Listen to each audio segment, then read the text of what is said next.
अशा प्रकारची अवस्था एकही वर्ष जर या देशामध्ये पुढच्या 15 वर्षात राहिली तर एक गोष्ट लक्षात ठेवा की आम्ही ऐतिहासिक चूक करू, इतिहास आम्हाला कधी माफ करणार नाही। आणि या देशाचं जे स्वप्न इतके वर्ष आपण बघितलेलं आहे, तरुणाईने मुसमुसलेला देश, जगाच्या पाठीवर सर्वाधिक तरुणाई असलेला देश, या देशामध्ये एकही दिवस आपण वाया घालवू शकत नाही। या देशाला मोदीजींसारखेच पंतप्रधान पाहिजे जे दिवसाचा एक क्षण देखील वाया घालवत नाही, ज्यांच्या जीवनामध्ये सर्वोच्च प्राधान्य हे केवळ या देशाकरता आहे आणि त्यांचा प्रत्येक कार्यक्रम हा देश बदलण्याकरता आहे।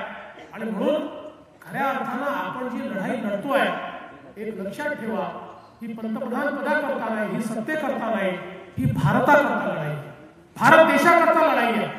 भारत देशाचं भवितव्य आपल्याला माहिती आहे की स्वामी विवेकानंद नेहमी म्हणायचे की 21वे शतक भारताचं असेल। आणि त्यावेळी लोक असं म्हणायचे की काय सांगतात, दारिद्र्य नारायणाचा हा देश आहे ज्यामध्ये अज्ञान आहे, ज्याच्यामध्ये अशिक्षा आहे, ज्याच्यामध्ये अंधश्रद्धा आहे, अशा प्रकारचा देश। आणि स्वामी विवेकानंद काय म्हणतात की 21वे शतक हे भारताचं असेल। पण बंधू भगिनींनो, आज केवळ स्वामी विवेकानंद म्हणत नाही, आज जगामधला प्रत्येक प्रगत देश म्हणतो 21वे शतक भारताचं असेल। ही भारताची अवस्था आदरणीय मोदीजींनी आणून दाखवली। खऱ्या अर्थानं अटल बिहारी वाजपेयीजींनी ज्याची मुहूर्तमेढ केली होती, 21व्या शतकातल्या भारताची मुहूर्तमेढ ही अटलजींनी केली होती। पण दुर्दैवाने मधली 10 वर्ष या 21व्या शतकातल्या भारताला अशी खीळ बसली, भ्रष्टाचार, अनाचार, दुराचार, अशा प्रकारची अवस्था या देशामध्ये आपण बघितली। आणि त्यातनं अनिर्णय घेणारं सरकार, ज्या सरकारमध्ये निर्णयच होत नाही, आणि देशाच्या इतिहासातली 10 सुवर्ण वर्ष ही आम्ही वाया घालवली, आता ती आम्ही घालवू शकत नाही।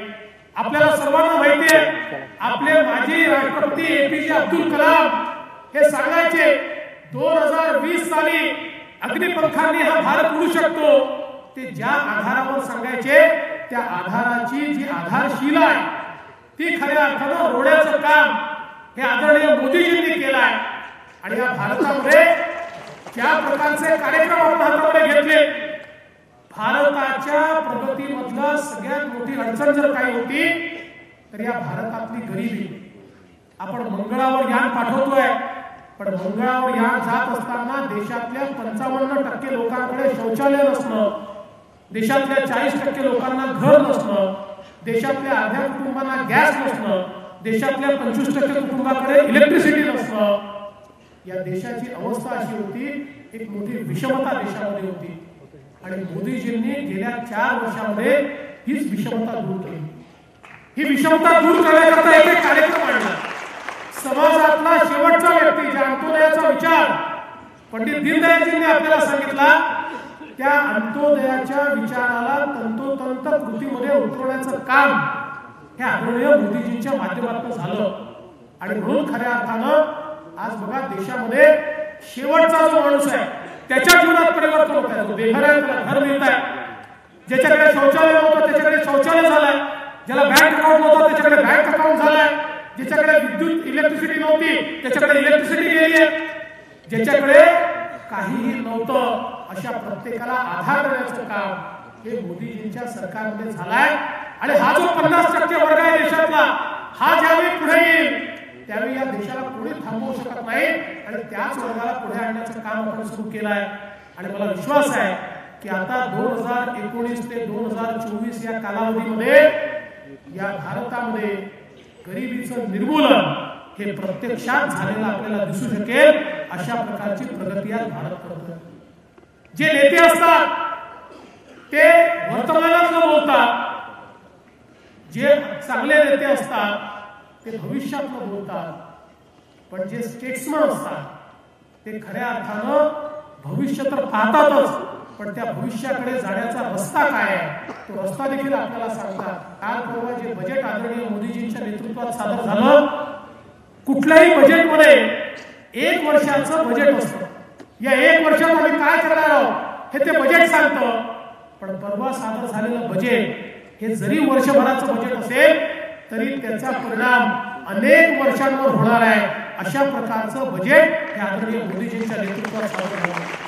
शेतकरी असतील, जे आमचे असंघटित कामगार असतील, आमचे मध्यमवर्गीय असतील, या प्रत्येकाच्या जीवनात परिवर्तन करणारी योजना तर आलीच, पण 2030 सालचा भारत कसा असेल हे देखील या बजेटच्या माध्यमातून केवळ सांगण्याचं काम नाही झालं, तर 2030 सालच्या भारतामध्ये तो प्रगतिशील भारत तयार करण्याचा आमचा रस्ता काय आहे, आमचा रोडमॅप काय आहे, हे देखील आदरणीय मोदीजींच्या नेतृत्वात त्या ठिकाणी सांगण्यात आलं. आणि म्हणून एक स्टेट्समन जो असतो तो आजचा विचार करत नाही, तो स्वतःचा विचार करत नाही, तो भविष्याचा विचार करतो. त्या भविष्याच्या भारताचं चित्र हे आमच्या समोर या बजेटच्या माध्यमातून आलं. आणि म्हणून कार्यकर्त्यांना माझी विनंती आहे, आता जो काळ आहे हा काळ हा मेहनतीचा काळ आहे, आपलं सर्वस्व झोकून देण्याचा काळ आहे. आज आपण या ठिकाणी क्लस्टरचे सगळे लोक बसलेले आहोत. आपण सातत्याने बूथ आणि बूथ याच्यावर फोकस करतो आणि मला आनंद आहे. पूर्वी आपण 1 बूथ 10 युथ म्हणायचो आणि मग एका बूथमध्ये 4-5 कार्यकर्ते तयार व्हायचे आणि आपण सांगायचो 1 बूथ 10 युथ. पण आज आपण पेज प्रमुखापर्यंत चाललो आहे आणि आपण सांगितलं 1 बूथ 25 कार्यकर्ता, 25 कार्यकर्ते. आणि मी ज्यावेळेस आढावा घेतो अनेक ठिकाणी 25 तर जवळजवळ सगळीकडे होतातच आहे, पण अनेक ठिकाणी 30 कार्यकर्ते, 35 कार्यकर्ते एकेका बूथ मध्ये आपल्याला त्या ठिकाणी पाहायला मिळतात. म्हणजे एक प्रकारचं अत्यंत महत्वाचं अशा प्रकारचं हे संघटन आपलं उभं राहत आहे. एकेका विधानसभेच्या मतदारसंघामध्ये 5-5, 7-7, 8-8 हजार कार्यकर्ते हे त्या ठिकाणी आपण उभे करतो. ज्यावेळी आपले आदरणीय अध्यक्ष अमितजी सातत्याने सांगायचे की बूथ पे आप पूरा फोकस करो, बूथ और 25 की टीम ये तैयार हुई की नहीं हमको बताओ, त्यावेळी आपल्याला असं वाटायचं की अमितजी याच्यावर का फोकस करतात, सातत्याने बूथ आणि बूथ का म्हणतात. पण आज तुम्ही विचार करा, एकेका मतदारसंघामध्ये विधानसभेच्या 7-7, 8-8 हजार आमच्या कार्याची टीम उभी राहिली आहे. त्यांच्या घरच्यांनी वोट दिले तरी देखील 25,000 वोट होतात आणि त्यांनी 5-5 वोट आणले आणि 10 वोट आणले तरी 80,000, 70,000 वोट हे त्या ठिकाणी आपल्याला मिळू शकतात. इतकी मजबूत यंत्रणा आज आपली त्या ठिकाणी तयार झाली आहे. आणि म्हणून ही जी काही बूथची रचना आपण केली आहे ही मला असं वाटतं की अत्यंत महत्वाची आहे. आमचा जो बूथचा कार्यकर्ता आहे, बूथचा जो प्रमुख आहे, हा छत्रपती शिवाजी महाराजांच्या मावळ्यासारखा. महाराजांना जे यश मिळालं ते त्या मावळ्यांमुळे मिळालं. ते मावळ्यात समर्पित होते. त्यांना हे माहिती होतं की आपण लढतो कशा करता, आपण देव देश आणि धर्माकरता लढतोय. ज्या छत्रपतींनी स्वराज्याची स्थापना करण्याची शपथ घेतली आहे त्या स्वराज्याच्या स्थापनेकरता आपण लढतोय हे त्यांना नक्की माहिती होतं.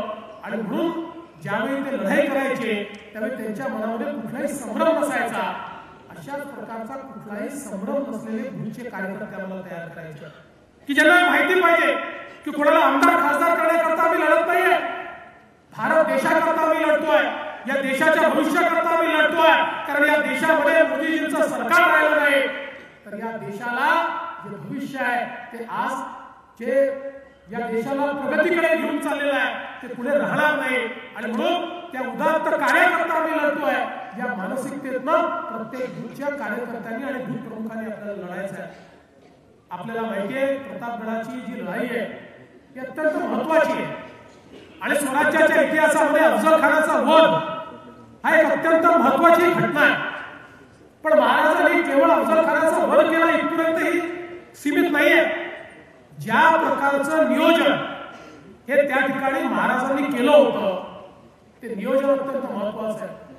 महाराज भेटायला गेले न ठरवता किंवा त्यावेळेस ठरवून त्यांनी अफजल खानाचा वध केला इतक्यापुरतं मर्यादित नाहीये. ज्या प्रकारचं त्या ठिकाणी नियोजन होतं, जवळजवळ 52,000 लोकांची फौज घेऊन ज्यावेळेस अफजल खान त्या ठिकाणी येत होता आणि महाराजांच्या लक्षात आलं की याला जर आपल्याला संपवायचं असेल तर रणनीतीनेच संपवता येईल. आणि म्हणून महाराजांनी त्याला भेटायला बोलवलं. असं दाखवलं की जणू काही आम्ही सगळे त्याच्यामुळे घाबरलेलो आहोत. आणि घाबरलेलो असल्यामुळे आम्ही घाबरून त्याला भेटायला येतोय, तहला त्याला भेटायला येतोय, अशा प्रकारची अवस्था त्या ठिकाणी तयार केली. जवळजवळ जावळीच्या खोऱ्यामध्ये 42,000 अफजलखानाचे सैनिक हे त्या ठिकाणी होते. महाराजांकडे 12,000 सैनिक होते, 12,000 मावळे. हे 12,000 मावळे महाराजांनी जावळीच्या संपूर्ण खोऱ्यामध्ये अत्यंत हुशारीनं विखरून त्या ठिकाणी ठेवले. ज्या प्रकारे आपले बूथ प्रमुख असतात ना, एक एक बूथ सांभाळतात, तशा प्रकारे एक एक चौकी प्रत्येकाला दिली, एक एक चौकी.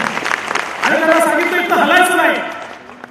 आणि इतक्या उत्तम प्रकारचं नियोजन त्या ठिकाणी केलं आणि त्या सगळ्यांना त्या ठिकाणी सांगितलं. आणि मग आपल्याला माहिती आहे की ज्यावेळी महाराज त्या ठिकाणी भेटायला गेले आणि अफजल खानाचा वध केला आणि त्या ठिकाणी अफजल खानाचा वध झाल्यानंतर त्याचं सैन्य ज्यावेळी सरभर झालं, या 12,000 मावळ्यांची रचना इतकी चांगली होती, यातल्या कोणी आपली जागा सोडली नाही. आणि त्यामुळे 42,000पैकी एकही अफजल खानाचा सैनिक जिवंत राहिला नाही. अख्खं सैन्य हे 12,000च्या फौजेनं त्या ठिकाणी संपवून टाकलं. महत्वाचं हे, आज आपण प्रत्येक जण, आपल्याला काही तलवारीची लढाई नाहीये, पण आपल्याला जी लढाई आहे ही मतांची लढाई आहे. प्रत्येकाला आपापला किल्ला, आपापली चौकी जिंकण्याची आज संधी आहे. हा जो आमचा बूथ प्रमुख आहे, हा प्रत्येक बूथ प्रमुख त्या मावळ्यांसारखा आहे की ज्याला प्रत्येकाला सांगितलंय की आज अफजल खान जरी नसला तरी त्याची प्रवृत्ती असणारे अनेक लोक आहेत आणि त्या प्रवृत्तीला आज आपल्याला पराजित करायचं आहे. आणि म्हणून ही संधी आपल्याला प्राप्त झालेली आहे. बघा, डोकं शांत ठेवणं आणि आपलं काम करणं हे किती महत्वाचं आहे. खरं म्हणजे अफजल खान ज्यावेळेस येत होता त्यावेळी त्यांनी अनेक मंदिरं तोडली. अगदी आई तुळजाभवानीला हात घालण्याचा प्रयत्न त्यांनी केला. भयानक राग सगळ्यांच्या मनामध्ये होता, प्रचंड चीड होती. प्रत्येक मावळ्याला असं वाटत होतं की आता याला कधी कापतो. परंतु महाराजांनी सांगितलं, संयम ठेवा, तुम्हाला संधी मिळणार आहे. संयम न ठेवता, तुम्ही आपलं काम न करता, केवळ गरम डोक्याने जर त्या लढाईमध्ये उतरला तर कदाचित घात होईल. सैन्य मोठा आहे आणि म्हणून शांत डोक्याने महाराजांनी त्याला येऊ दिलं आणि ज्या प्रकारे त्याला त्या ठिकाणी गाठलं. आणि त्या लढाईने खऱ्या अर्थानं आपल्याला माहिती आहे की स्वराज्याच्या इतिहासामध्ये एक असा मानाचा तो तुरा आहे की ज्यातनं संपूर्ण चित्र हे बदललं. आणि म्हणून माझी सगळ्या भूत प्रमुखांना या निमित्ताने विनंती आहे आणि आपल्यासारख्या क्लस्टरमध्ये आलेल्या सगळ्या प्रमुखांना, शक्ती केंद्र प्रमुखांना माझी विनंती आहे की आपापला बूथ, आपापल्या शक्ती केंद्रातले बूथ हेच खऱ्या अर्थानं लढाईचे केंद्र आहे. आपल्याला आदरणीय अमितजींनी एकच मंत्र दिलेला आहे की बूथ जितो चुनाव जितो. जो बूथ जिंकेल तोच निवडणूक जिंकेल. आणि म्हणून त्याच संपूर्ण फोकस पद्धतीनं आणि तशाच प्रकारच्या प्रेरणेनं बूथवर जर आपण काम केलं आणि ज्या प्रकारे आता गिरीश भाऊंनी सांगितलं, एक कार्यकर्ता 10 लाभार्थी. कारण शेवटी आपण जोपर्यंत जाऊन सांगत नाही सरकारनं काय केलंय, आज शेतकऱ्यांकरता या सरकारने जेवढं केलं मला वाटत नाही या पूर्वीच्या कुठल्याही सरकारनं केलंय. आज 50,000 कोटी रुपयाची थेट मदत शेतकऱ्यांच्या खात्यामध्ये गेलेली आहे. आज आपण बघितलं कर्जमाफी असेल, आज आपण बघितलं शेतमालाची खरेदी असेल. गेल्या सरकारच्या 15 वर्षामध्ये 450 कोटीची शेतमालाची खरेदी आणि आपल्या 3 वर्षामध्ये 8,500 कोटी रुपयाची शेतमालाची खरेदी हा एक रेकॉर्ड आहे. आपल्या सरकारनं ज्या प्रकारे प्रधानमंत्री विमा योजनेच्या माध्यमातून काम केलेलं आहे, आमच्या शेतकऱ्यांनी 1600 कोटी रुपये भरले आणि शेतकऱ्यांना मदतीपोटी जवळजवळ 12,000 कोटी रुपये मिळाले. अशा प्रकारची योजना आदरणीय मोदीजींनी आणलेली आहे. आज उसाच्या पट्ट्यामध्ये आपण बघितलं, गेल्या 4 वर्षामध्ये एफआरपी करता एकही आंदोलन करावं लागलं नाही आणि 99% एफआरपी शेतकऱ्यांना देणारं एकमेव राज्य देशातलं हे आपलं महाराष्ट्र राज्य आहे. आणि म्हणून शेतकऱ्यांच्या पाठीशी, सामान्य माणसाच्या पाठीशी आपण उभे राहिलो. पुण्यासारखं शहर की जे महाराष्ट्रातलं अत्यंत महत्वाचं शहर आहे, आज हे शहर बदलण्याचं काम आपण करतो. या ठिकाणी मेट्रो असेल, या ठिकाणी बस सिस्टीम असेल, या ठिकाणी पिण्याच्या पाण्याची लाईन असेल, या ठिकाणी रिंग रोड असेल, या ठिकाणचा एअरपोर्ट असेल, या ठिकाणी स्मार्ट सिटीची योजना असेल. जे 15-20 वर्षात त्यांना जमलं नाही ते केवळ 2-3 वर्षामध्ये या ठिकाणी करण्याचं काम आपल्या सरकारच्या माध्यमातून होत आहे.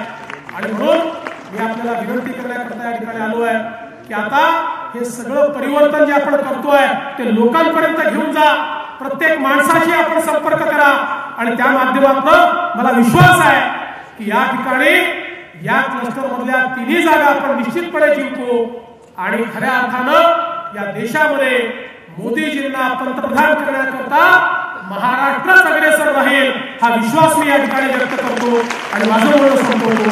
धन्यवाद. जय हिंद, जय महाराष्ट्र.